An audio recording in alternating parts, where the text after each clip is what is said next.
Hi,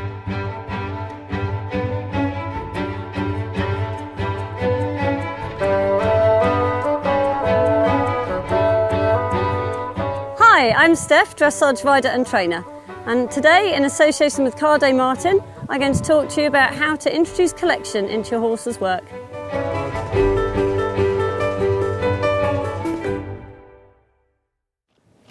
So, if I'm going to ask for some collection and trot, I want to start by getting a response that I can stop and start,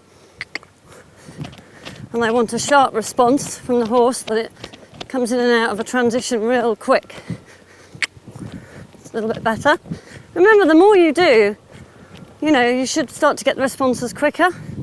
I'm looking for the fact that the horse stays on the bit. And I just use the mark as the arena. Okay, just so I start getting him really listening. I'll change the rein. Okay, so I can start and stop, and it can be quick. So now I'm going to say, okay, can I do little steps? Because all it is the change of step, and then can I do big steps? Didn't get enough of a response from me. Bring him back again. That's it, good boy. And bring him back. So he's got to kind of play. It's having them totally under control, and it's trying to build the trot. So you've got so many different types of trot step that you can change it to however you want. If you stay steady, the horse comes back, he has to wait. So I might here do a give and retake, check that the horse isn't getting away from me. Good boy. Okay, feels a bit goey. Do a transition, make sure I can walk. He accepts the preparation, and that is, though he's keen, he's got to be obedient. He's got to get back to it again. I might say, come on. Steady. Good boy. Okay, so then if I do a diagonal, how I prepare them is, I say, come on, you've got to collect up together. You've got to wait. Okay, so he took over.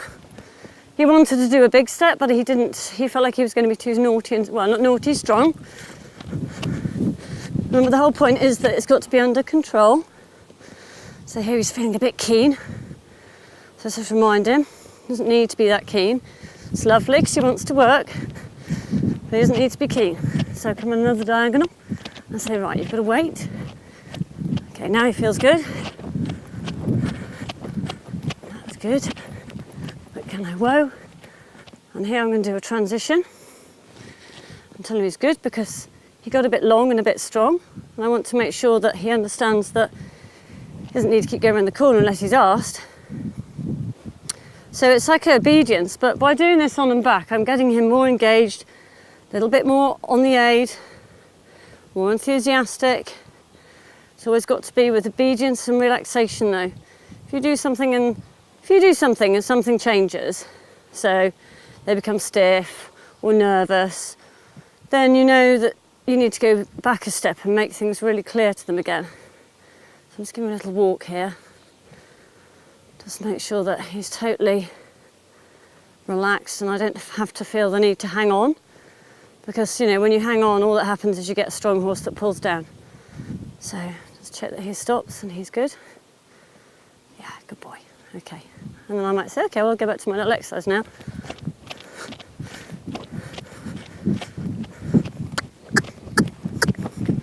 Okay, got a bit long, so get a bit small again. You're just playing with them. You've got to have them, make them elastic. You've got to make them understand that they can go short and that they can go long, and that it's easy for them to do it. Whoop, whoop, whoop. Good boy.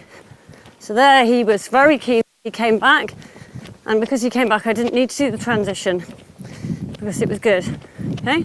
And I could check he's relaxed and I've got speed control, because always I want to know that the horse is willing to work, it's ready but not running away from me. It mustn't be running away, it must be keen, ready to answer a question, I think is probably the good phrase. Good. And if I want him to stretch, he stretches, and then if I say come on back to work, he says yes.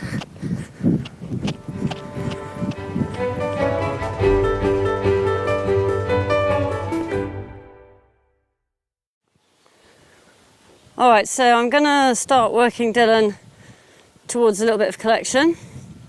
He's quite talented, but he can sometimes be a little bit croup high, and therefore his tummy tends to be a bit down, which doesn't help him. He's like slightly banana the wrong way in his back. So the exercise I'm going to choose is a little bit of on and back in trot and canter, which I hope engage him, and by making him engage where the hind legs come more underneath him, that means the back should come up a bit and he'll be a bit rounder and then in a little bit more self-carriage. It also means that when he pushes forwards, he'll be more powerful. And the whole point is when we do this, apart from engaging, we want to create better balance and better uphill carriage by the hind legs being more active and more stepping under the body and carrying a bit more weight. So I'm starting canter with him.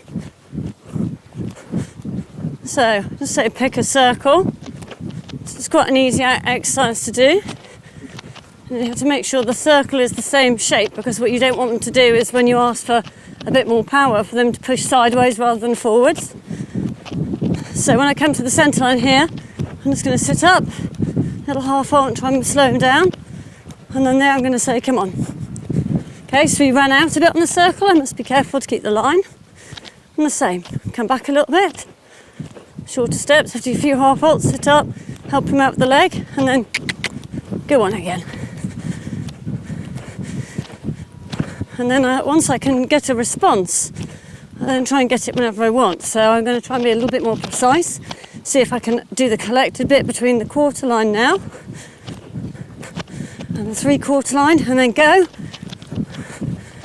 to the next quarter line, 3/4 line, and then go again. So I had the response, now I can get it on demand. And now I've got to think about the quality. Does he stay exactly where I want? So this time, I'm going to see how small and bouncy I can make him. Whoa, this is a bit difficult. And let's go. Little moment of hesitation. So if he hesitates, I'm just going to say, come on, you've got to go. Good boy. Okay, so doing a little bit of collection on and back on the left rein now. See if we can come back a bit smaller, and then come on, riding forwards to the hand, making our short sit up, sit deep. Outside rein is the brake. Go again. Collect. It's like a little game. It's got to be fun. You know, whee! I love it when they go forwards. It's great. So I might be braver on how much I can go forwards. So he starts to enjoy it a bit more. So come on then.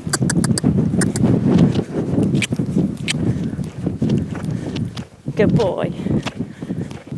Okay. So one of the little exercises in canter you could use to see if you can make a difference to the canter, you can get the change of the stride length, which means that you're then working on pushing them forwards and bringing them back. Is that if you go large around the school, and this is where my counting's not the best, but I try and count how many strides I do on a set distance. So I'll try and do it from K to S, and I'll see how many normal canter strides he does at this speed. Okay, 1, 2, 3, 4, 5, 6, 7, 8, 9, 10, 11, 12, 13, 14. Okay? So on the next side, I'm going to see if I can do less. So I have to go faster to do less. 1, 2, 3, 4, 5, 6, 7, 8, 9, 10 and a half, 11 or whatever. Okay, now I've got to do less again. 1, 2, 3, 4, 5, 6, 7, 8, 9, 10, 11, 12, 13, 14, 15. Good boy. And I'll do more again. So I had 11, I think. Got to beat 11. 1, 2, 3, 4, 5, 6, 7, 8, 9, 10. Woohoo, good boy. Okay, if you lose control, let's do a transition. And then you can go again. So the main thing is that you want to develop the responsiveness of the horse. You can measure it because you're counting the number of steps. The sides of the arena are equal. So you're always doing the same distance on each side. And it's quite helpful if you work with a friend maybe, and one of you does it, you know, have it like as a challenge. Who can do the most and who can do the smallest amount. And they quite like it. It's quite fun for them. And it's a really easy way of starting to go on and back in the canter, which then ultimately helps your engagement and then starts helping to develop a bit of collection.